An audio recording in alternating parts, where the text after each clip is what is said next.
Good morning, student of 10th class. Today's topic is genetic terminology. It is very important to understand the following technical terms to understand the law of inheritance. यदि हमें आनुवंशिकता के बारे में जानकारी चाहिए, inheritance में आनुवंशिकता के बारे में अगर हमें जानकारी इकट्ठी करनी पढ़ना है तो हमें कुछ जो है टेक्निकल टर्म्स जो हैं अगर हम देखें उन्हें समझना होगा अच्छी तरह से। इनमें देखो सबसे पहले हम बात करते हैं जीन की कि जीन क्या होता है। The factor that control a character is called gene. वह कारक जो अगर हम देखें लक्षणों को नियंत्रित करते हैं उन्हें हम जीन कहते हैं। The factor that control a character is called gene. ठीक है, Johansson gave the name gene for factor used by Mendel. Mendel के इन्हीं लक्षणों को जॉनसन ने जीन नाम दिया। तो ये first gene. Second is allelomorph और allele. Alternative form of a gene which control any one character is called allelomorph और allele. Example is height of the plant is controlled by a gene which has two alleles, capital T tallness and small t for dwarfness। अगर हम बात करें लक्षणों को बताने वाले gene के दो स्वरूप जो हैं उन्हें हम एलील कहते हैं। जैसे कि अगर हम बात करें कैपिटल टी जो है वो लंबेपन के गुण को प्रदर्शित करता है, लंबेपन के लक्षण को प्रदर्शित करता है, और स्मॉल टी बौनेपन के लक्षणों को प्रदर्शित करता है। बात करते हैं homozygous. When both alleles of a gene are similar. जब दोनों जीन जो हैं, दोनों एलील के जो दोनों जीन जो हैं वो समान प्रकार के हों, the condition is known as homozygous. तो वो स्थिति क्या कहलाती है? होमोजाइगस स्थिति कहलाती है। एग्जाम्पल कैपिटल टी और स्मॉल टी, जिसमें दोनों गुण लंबेपन के हों, इसमें दोनों गुण बौनेपन के, डार्फिनिज्म के हों। बात करते हैं हेटेरोजाइगस कंडीशन की। When both alleles of gene are dissimilar. जब एक एलील के दोनों जीन जो है अलग अलग प्रकृति के, अलग अलग लक्षणों को प्रदर्शित करते हों, the condition is known as heterozygous. उस स्थिति को हेटेरोजाइगस स्थिति या विषमयुग्मज स्थिति कहते हैं, जिसमें कैपिटल टी जो है वो लंबेपन के गुण को प्रदर्शित करता है और स्मॉल टी बौनेपन के गुण को प्रदर्शित करता है। जब ऐसी स्थिति आ जाती है कि दोनों गुण एक साथ हों तो वो हेटेरोजाइगस कंडीशन होती है। बात करते हैं फिनोटाइप। फिनोटाइप क्या होता है? देखो, external appearance of an individual is called phenotype. किसी भी जीव की बाह्य संरचना के आधार, बाह्य लक्षण के आधार पर जो अनुपात निकाला जाता है तो वो जीनोटाइप या फिनोटाइप अनुपात कहलाता है। ठीक है, बाह्य संरचना के आधार पर। जैसे कि एग्जांपल के लिए टॉल प्लांट, ठीक है, लंबा पादप, विच जीनोटाइपिकली में भी होमोजाइगस, जो कि अगर हम देखें जीन की संरचना के आधार पर होमोजाइगस हो सकता है, जिसमें दोनों जीन कैपिटल टी हो सकते हैं, या फिर हेटेरोजाइगस भी हो सकता है जिसमें एक जीन कैपिटल टी और दूसरा जो जीन स्मॉल टी हो सकता है। बात करते हैं जीनोटाइप कंडीशन की। Genetic constitution of an individual is called genotype. किसी भी जीव की जीनीय संरचना जो है वो जीनोटाइप कहलाती है। एग्जांपल है इसका, देखो, प्योर और होमोजाइगस टॉल।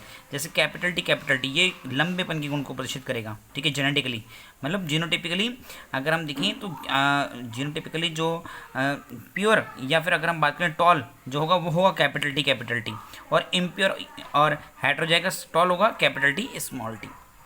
बात करते हैं डोमिनेंट कैरेक्टर्स की।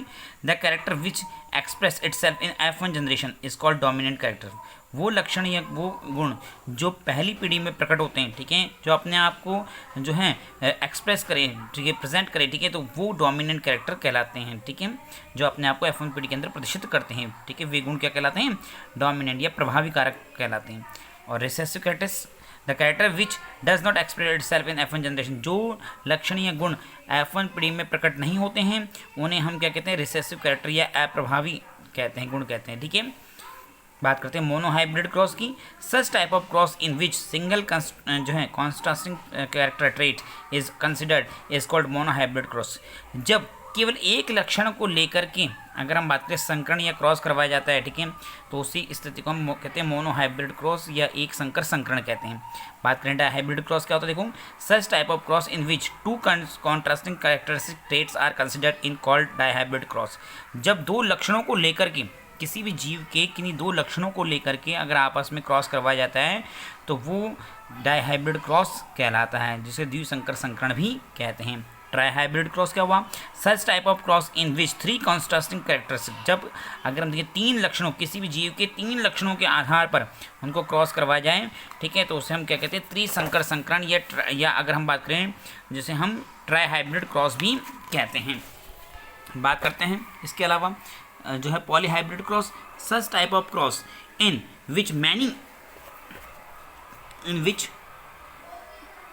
many contrasting characters traits are considered is called polyhybrid cross. ठीक है, जब अगर हम देखिए बहुत से लक्षणों को लेकर के अगर हम बात करें क्रॉस करवाया जाता है तो उसे पॉलीहाइब्रिड क्रॉस कहते हैं। बात करते हैं टेस्ट क्रॉस। टेस्ट क्रॉस क्या है, देखो such type of cross in which F1 generation is crossed with recessive parents. ऐसा क्रॉस, ऐसा निषेचन या ऐसा संकरण जिसमें F1 जनरेशन के अंदर जो हमें पीढ़ी प्राप्त हो रही है उस F1 जनरेशन का क्रॉस अपने रिसेसिव पेरेंट्स मतलब स्मॉल टी से अगर करवाते हैं। ठीक है, एक एग्जांपल के तौर पर अगर हम देखें तो उसे हम क्या कहते हैं, टेस्ट क्रॉस। बैक क्रॉस किसे कहते हैं, such type of cross in which F1 generation is crossed with any one of two parents called as back cross. जब F1 जनरेशन का क्रॉस अपने दोनों पेरेंट्स में से किसी भी एक पेरेंट से करवाते हैं तो उसे बैक क्रॉस कहते हैं। बात करते हैं reciprocal cross. Such type of cross in which a plant capital T is considered as male and capital B plant small t is considered as a female, and in another cross if a plant capital T is considered as a female and B plant small t is considered as male called as reciprocal cross। जब किसी अगर हम देखें एक cross में अगर हम A plant को कैपिटल टी माने मतलब मेल माने और B को स्मॉल टी अगर हम देखें फीमेल मानते हैं। ठीक है, और अगर दूसरे क्रॉस में ए प्लांट को फीमेल मान लें और बी प्लांट को मेल मान लें तो ये एक दूसरे के क्या हो जाते हैं, जस्ट अपोजिट हो जाते हैं, तो इसी को हम रेसिप्रोकल क्रॉस कहते हैं। बात करते हैं parental generation. The plant which are crossed to obtain the offspring are called parental generation.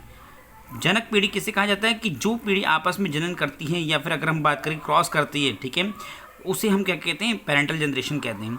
फिर आता है first filial generation F1 generation. The offspring obtain from parents is called F1 generation.